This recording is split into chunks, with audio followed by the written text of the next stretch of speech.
For 7 straight years we lived like strangers under the same roof, 2 separate bedrooms, 2 separate lives, 2 separate toothbrushes and 2 separate bathrooms. We spoke maybe 20 sentences a day, and most of them were about the kids or the bills. Intimacy? Zero. Affection? Zero. Hope? Long gone. I honestly believed that was how we would finish, polite roommates raising our children until they graduated, then quietly divorcing when the nest was empty. But one ordinary Tuesday night, in less than 2 hours, God did what 7 years of counseling, begging, crying, and trying could not do. He healed our marriage instantly, completely, permanently. My name is Hannah. Justin and I got married 21 years ago. He chased me for a whole year in college before I finally said yes to a date. When he proposed on the beach at sunset with a ring he saved 6 months for, I screamed yes before he even finished the question. Our wedding was pure joy, dancing until a.m., laughing in every photo, promising each other forever with tears running down our faces. The first 8 years were good. 2 amazing boys, a girl on the way, ministry together at church, Friday pizza and movie nights. We were that couple everyone thought had it all together. Then the cracks started showing. Justin buried himself in work. I buried myself in the kids and resentment. We fought about everything and nothing. Words got sharp. Silence got louder. One night after a blow-up fight about money, he grabbed his pillow and said, "I'm sleeping in the guest room." I said, "Fine."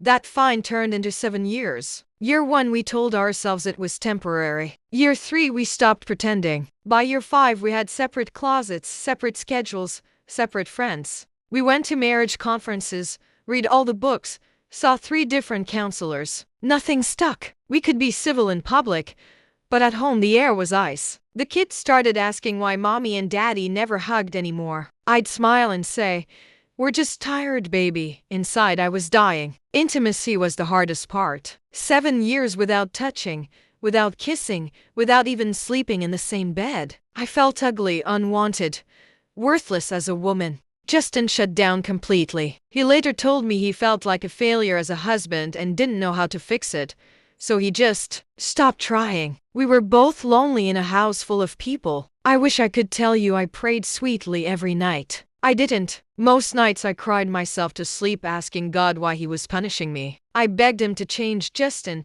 then begged him to let me stop loving him so I could leave without destroying the kids. The miracle night started like any other Tuesday. Justin was at a work dinner. The kids were asleep. I was folding laundry in the living room, watching some mindless show, feeling that familiar ache in my chest. Around 10:30 p.m. I felt this sudden heaviness, like someone laid a blanket on my shoulders. I turned off the TV and just sat there. Out of nowhere I started sobbing. Not normal crying, deep, gut-wrenching sobs that came from a place I didn't even know existed. I slid off the couch onto the carpet and started praying out loud, messy, loud, desperate. I didn't pray pretty words. I yelled, "God, I'm done pretending. 7 years. 7 years of a dead marriage. You said you hate divorce, but you're letting us live in hell. Either fix this or let me go. I can't keep living half alive."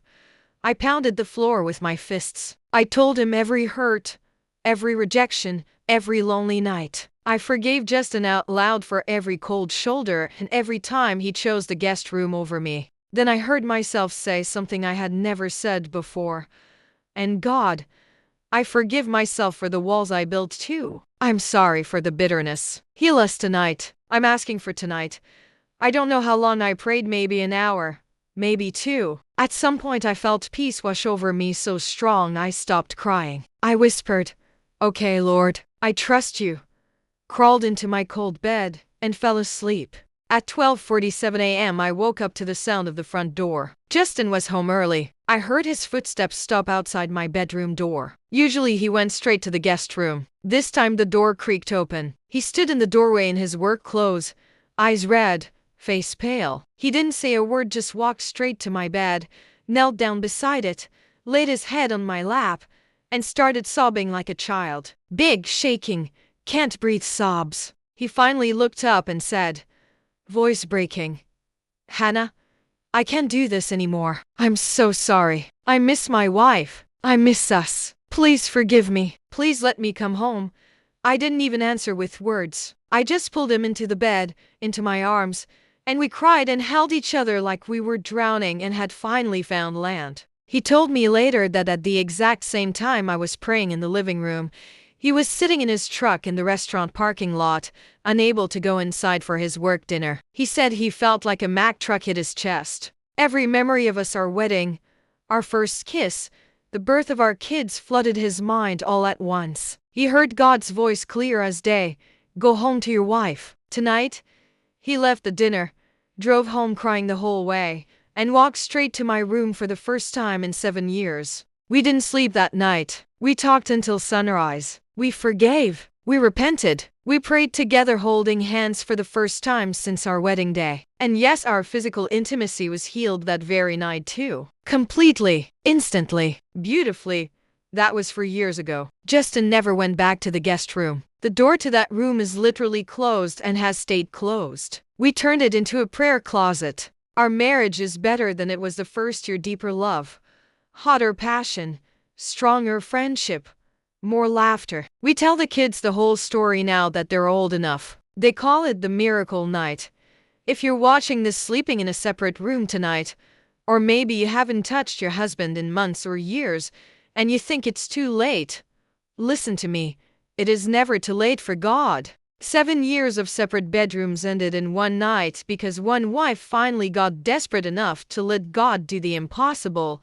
Your marriage is not too far gone. Your bedroom is not permanently divided. That man is coming back to your bed, to your arms, to your heart. Maybe not tonight, but the same God who walked into my room at 12:47 a.m. and healed 21 years of marriage in hours is standing at your door right now. Get on the floor. Cry it out. Forgive. Ask for the miracle tonight. Then watch what he does.